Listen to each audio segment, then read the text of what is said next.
Central board of secondary education. यहाँ पे experienced जो पर्सन होते हैं वो एग्ज़ामिनेशन चेक करते हैं। तो इस बार जो ऑनलाइन पेपर चेकिंग थी तो उसकी प्रैक्टिस तो मैंने की थी, बट ऑनलाइन पेपर चेकिंग के लिए जो है वो बुलाया एक्सपीरियंस्ड पर्सन्स को ही जाता है, तो मुझे नहीं बुलाया गया था। बट मैंने जो है डिटेल लेने की कोशिश की थी कि इसमें जो है मतलब पेपर जब चेक करते हैं तो कितने रुपीज़ मिलते हैं। तो मेरे को बताया किसी ने कि एक पेपर को चेक करने के जो है 35 रुपीज़ मिलते हैं, लेकिन मैंने गूगल पे चेक करा था तो 45 और बता रहा था। तो इसमें मेरे को क्लैरिटी नहीं है कि एक पेपर को चेक करने के 35 रुपीज़ मिलते हैं या 45 रुपीज़ मिलते हैं। बट ऐसा ही है कि एक पेपर को चेक करने के 35 या फिर 45 रुपीज़ मिलते हैं। तो मतलब अगर 10 डेज़ के लिए अगर कोई पेपर चेकिंग के लिए जो है किसी को बुलाया जाता है तो उसने जो है एक दिन में 20 पेपर चेक करने होते हैं।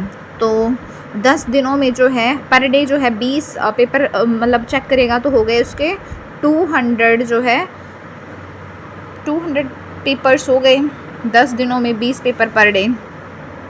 और पर पेपर के जो है चेक करने के मिलेंगे उसको 35 रुपीज़, ठीक है। और साथ में जो है वो 10 डेज़ जब टीचर जो है जब जाते हैं तो उन टीचर्स को जो है रिफ़्रेशमेंट अमाउंट भी दी जाती है। तो वो रिफ़्रेशमेंट अमाउंट जो है वो 350 रुपीज़ होती है। रिफ़्रेशमेंट का मतलब आप लगा लो कि आपका जो भी किराया लगा है या फिर आप जो भी मतलब गए हो तो आपने जो है चाय पानी या फिर कुछ खाया पिया है तो वो उस चीज़ का, तो ये 350 रुपीज़ मिलता है। क्योंकि मैंने पेपर चेक नहीं करे हैं तो इसका भी मुझे ज़्यादा क्लियरिटी नहीं है कि इतना मिलता है या और इससे ज़्यादा मिलता है, ठीक है, पर लगभग जो इतना ही मिलता है। तो अगर 35 रुपीज़ मिलते हैं 200 पेजेस के तो ये हो गए हमारे 7000 रुपीज़। और 10 डेज़ अगर रिफ़्रेशमेंट भी मिल रही है साथ में तो 10 डेज़ के जो है 350 के हिसाब से हो गई ये 3500, तो ये हो गए हमारे 10,500 रुपीज़। और साथ में जो है स्कूल में जो आपकी ड्यूटी लग रही होती है, क्योंकि आप सीबीएसई के बोर्ड के एग्ज़ाम चेक करने जा रहे हो तो आपके स्कूल की भी जो है आपकी सैलरी डिडक्ट नहीं होती, वो भी मिलती है, ठीक है। 10 डेज़ 20 पेपर पर डे 35 रुपये के हिसाब से। इस तरीके से अगर मान लो कि 35 रुपये के हिसाब से नहीं, ये 45 रुपये के हिसाब से हूँ तो 45 × 200 हो जाएगा 9000। और ये रिफ्रेशमेंट अमाउंट जो है 350 ना हो के 450 निकले तो 450 × 10 क्या हो गया 4500। और साथ में जो है इसके मतलब 10 डेज़ के बन गए लगभग अप्रॉक्सीमेटली 13,500 रुपीज़। ये 2026 में मतलब इतना ही है अमाउंट जो एग्ज़ाम मिनर मतलब जो है पेपर चेक मतलब चेक करने के लिए जाते हैं एक्सपीरियंस टीचर, उनका जो है ये अमाउंट बनता है। सीबीएसई में जो क्या बोलते हैं उसको इन्विजिलेटर की ड्यूटी होती है, वो ड्यूटी जो है मेरी फ़र्स्ट टाइम में ही आ गई, तो मुझे तो इतना मज़ा आया जिसकी कोई हद नहीं। वहाँ पे वैसे जो है 4 आवर्स जो है वो बिल्कुल खड़े ही रहना होता था। वो चीज़ बहुत ही टफ़ था मेरे लिए, क्योंकि आप जो है बिना बैठे बिल्कुल खड़े खड़े ड्यूटी दोगे तो पैरों की हालत ऐसी ख़राब हो जाती थी, उसकी कोई हद नहीं। बट ये मेरे को बड़ा अच्छा लगता था, क्योंकि हम जब स्कूल में जाते हैं और स्कूल में बच्चों को डेली पढ़ा रहे होते हैं अपने में ही, तो बहुत बोर हो जाते हैं। मैं तो थोड़ी सी डायनेमिक हूँ, तो मेरे को तो ऐसा होता है कि मेरे को बाहर भेज दो। तो मेरी सीबीएसई ड्यूटी जब आई हुई थी तो स्कूल वालों को पता ही नहीं चला।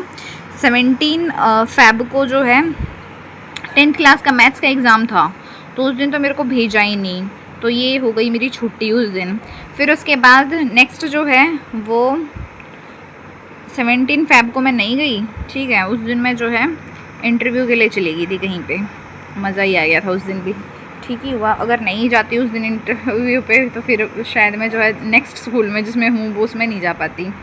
और उस दिन जो है मेरी ड्यूटी लगी हुई थी वैसे इन्विजिलेटर की सीबीएसई में। 10th क्लास का मैथ्स का फर्स्ट एग्ज़ाम था, लेकिन मैं वहाँ नहीं गई थी। अब उसके बाद 18 फ़ेब को वेडनेसडे को ड्यूटी के लिए मैं गई थी, तो फिर मेरी फ़र्स्ट डे जो ड्यूटी है मैंने 18 फ़ेब को काउंट करी, फिर 20 फ़ेब को भी थी, फिर 21 फ़ेब को भी थी, फिर 25 फ़ेब को भी थी, 27 फ़ेब को भी थी, 28 फ़ेब को भी थी, 2 मार्च को भी थी, 7 मार्च को भी थी, और 9 मार्च को जो है 12th क्लास का मैथ्स का एग्ज़ाम था। तो फिर से जो है मेरी ड्यूटी नहीं लगाई गई थी, क्योंकि 12th क्लास की मैथ्स के बच्चे बड़े चीटिंग करते हैं, तो इसलिए नहीं लगवाई। उसके बाद नेक्स्ट जो है मेरी लगी थी 12 मार्च को, फिर लगी थी 25 मार्च को, और फिर ये 30 मार्च को जो है लास्ट 12th क्लास का बोर्ड का हिस्ट्री का एग्ज़ामिनेशन था, वहाँ पे लगी हुई थी, ठीक है। तो ये टोटल जो है मेरी ड्यूटी लगी थी 11 डेज़। और इसमें जो है पर डे का जो है इन्विजिलेटर का भी पैसे और साथ में जो है रिफ्रेशमेंट के पैसे जो है टोटल 725 बनते थे।